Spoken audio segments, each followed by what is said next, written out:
Bonsoir. Pour commencer le cours de ce soir sur la géographie de la France, pour parler un peu, pour mieux la connaître, un peu de ce qu'on ne connaît pas encore très bien, je vous ai envoyé sur Edmodo, et je vais le mettre même sur le Spaggiari, trois cartes de la France. Nous allons le voir ensemble, comme ça, il faut vous les garder, hein, même pour maintenant, pour me suivre, et pour les présenter en classe à notre rentrée. Très attendu. Les voilà. La première est la suivante, que vous avez déjà reçue. C'est une vieille carte de la France, avec les régions qui n'avaient pas encore, les nouvelles régions qui n'avaient pas encore toutes leur nom non définitif. Ok. Elles ont été nommées d'une façon un peu différente. Là, vous la voyez et vous l'avez déjà reçue depuis longtemps, depuis quelques jours, pardon. Il y a une deuxième qui est très utile, très pratique, et j'aime beaucoup cette carte. Je la trouve très immédiate, et ça s'appelle La France en région. Et c'est le même qu'on a vu, mais c'est beaucoup plus facile pour la lire et pour la comprendre. Ok. Et enfin, il y en a une troisième qui présente les préfectures, c'est-à-dire les chefs-lieux, i capoluoghi des nouvelles régions. Ok. C'est-à-dire que les deux peuvent être une mise sur l'autre, hein, si elles étaient transparentes. Elles ne le sont pas malheureusement, mais on va quand même s'organiser un peu pour comprendre. Bon, on va commencer alors par la première. Là, je vais la voir avec vous. Vous regardez ça. Et vous verrez que chaque région est formée par plusieurs unité administrative. Cette unité administrative qui n'existe pas en Italie, mais qui est très connue en France, ça s'appelle le département. Et là, vous trouvez même le numéro du département, c'est-à-dire quel est le département, le numéro qui est suivi là, est le numéro du plateau d'immatriculation des voitures et des deux premiers chiffres du code postal de chaque département. Nous verrons des plaques d'immatriculation des voitures. Ok. Les voilà. Donc les régions sont là et ça c'est très pratique pour visualiser les vieux chefs-lieux, comment ils ont été parmi et où ils sont placés maintenant. Ok. Pardon, c'est pas celle-là, c'est celle-ci. Les chefs-lieux. Regardons un peu les. Savez-vous me dire où se trouve Paris? C'est déjà assez facile de comprendre. Paris, c'est ici dans le violet. Île-de-France. C'est le cœur de la France, hein, la région qui est là. Et puis, nous allons en reconnaître quelques-unes. Vous faites gaffe parce que parmi cette région, il y en a certains qui ont une identité, je vais dire, on dirait géographique, on dirait plutôt lié au territoire. Et l'autre contraire, c'est une carte politique, une division carrément politique, c'est-à-dire naturelle, c'est la Bretagne. Ok. La voilà. Elle a une identité, on la voit très bien. La région PACA, qui est là, et le nom de la région PACA est un nom qui n'est pas très connu en Italie, mais que le français utilise énormément. Région PACA, ça veut dire Provence, Alpes, Côte d'Azur. Et la région en vert clair, pas le vert foncé, le vert clair, qui est là. Ok.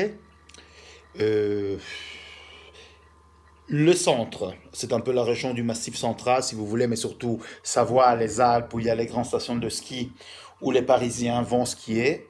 C'est Auvergne, Rhône, Alpes. Rhône, c'est le fleuve qui traverse en bas, à partir d'après Lyon, redescend vers le sud et donne lieu euh, à la Camargue, ici, aux Bouches-du-Rhône, hein. C'est le numéro 13, le département numéro 13. Cette grande partie-là, qui s'appelait d'habitude normalement, c'était le Languedoc, Roussillon, les Pyrénées, parce que là, vous voyez, c'est les Pyrénées de. Pas là, non, pardon. Ici, les Pyrénées sont ici. C'est-à-dire la frontière avec l'Espagne. où il y avait les chemins du pardon du Moyen-Âge, hein, pour aller à Santiago de Compostelle, à Saint-Jacques de Compostelle. Vous avez vu quand on a fait les coquilles Saint-Jacques, on a parlé aussi de la Madeleine de Proust, hein, on a parlé un peu. Cette grande région-là, où c'était la province romanique, et là, il faut voir la différence entre province et Provence. Je vais vous le dire tout de suite. L'Occitanie. Pourquoi Occitanie? Parce que là, on parlait la langue d'oc.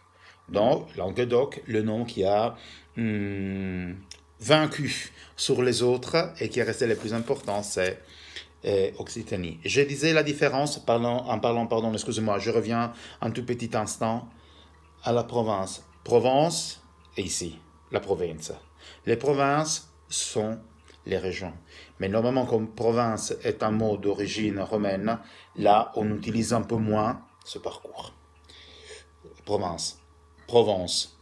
La Nouvelle-Aquitaine est là, toute la région autour de Bordeaux. Centre-Val de Loire, Loire et sinon, elle monte pour se jeter là. Ok. Et les pays de la Loire, ce sont les vieux pays qui étaient la partie finale du grand voyage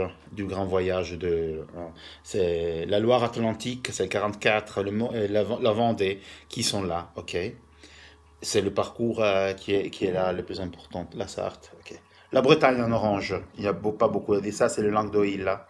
Et la Normandie qui a été regroupée avec une identité. D'abord c'était la basse Normandie, la haute Normandie, là maintenant c'est toute la Normandie. Et puis vous avez les Hauts-de-France. Hauts-de-France et cette partie de Grand Est, les Ardennes. Ce sont les lieux des tristesses de la Première Guerre mondiale. Là, la plupart des morts de France, c'était là. Ils étaient là, sur cette partie-là, hein, entre Hauts-de-France et là. Et là, c'est une région importante à connaître, hein, qu'il faut un peu visiter. Et pour comprendre un peu cette grande identité de la France. Ici, c'est la Marne, la bataille de Marne, quand les Allemands essayaient de rentrer en France. Hein. Bourgogne-Franche-Comté, ah pardon, ici c'est Alsace et Lorraine, donc c'est la région qui a été toujours très très disputée avec les Allemands. Pendant toutes les guerres, cette partie, là on trouve beaucoup de familles qui ont de noms de familles allemands qui sont prononcés à la française, et au contraire de l'autre côté de la frontière. J'ai vu l'exemple pour tous, c'est Schumacher en Allemagne. En français, on dit Schumacher, parce que c'est la prononciation, le nom c'était un nom d'un shoemaker, un ciabattino, un costruttore, un fabbricante di scarpe, una persona che realizzava le scarpe. Ok, donc là c'est cette partie-là. Le Bas-Rhin, le Haut-Rhin, ici, c'est le fleuve Rhin qui fait sa traversée de la frontière. La frontière est divisée grâce à ça, non? Ils sont séparés dans cette région. Bon. La dernière qui nous reste ici, c'est la Bourgogne, Franche-Comté, dans la région de vin. Elle est très très réputée. Et là, j'oublie une chose, que ce n'est pas la dernière. Hein. Parce qu'en bas, je me ici, elle est en gris, elle est grise, mais elle est magnifique. Hein. Elle devrait être bleu clair comme la mer, la Corse, qui est magnifique, qui a une identité très forte. Elle a été toujours un peu séparée du reste, mais elle a été considérée une destination touristique et c'est pas seulement pour l'histoire de Napoléon, je vous dis ça, hein, mais c'est toute une histoire, une identité très très très forte, comme chaque île, et on le sait bien. On dit que c'est la Sardaigne française, mais ça n'a rien à voir avec la Sardaigne, c'est un autre pays, hein, c'est une autre île, c'est une autre différence. Ici en bas, je vous ai mis, depuis le 1er janvier 2016, la France compte 13 régions en France métropolitaine. Qu'est-ce que la France métropolitaine? Là. La France, ça c'est la France métropolitaine. Et puis il y a la France d'outre-mer, avec les vieilles colonies, avec toutes les possessions, ok, qui ont changé, ça s'appelle les DOM, les CROM, les territoires d'outre-mer, tout cela a changé. Ce qui m'intéresse, c'est que vous connaissez les 13 régions de la France métropolitaine et savoir qu'il y a aussi 5 régions d'outre-mer.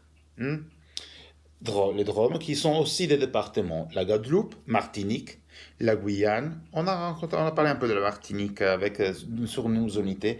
La Réunion, c'est magnifique.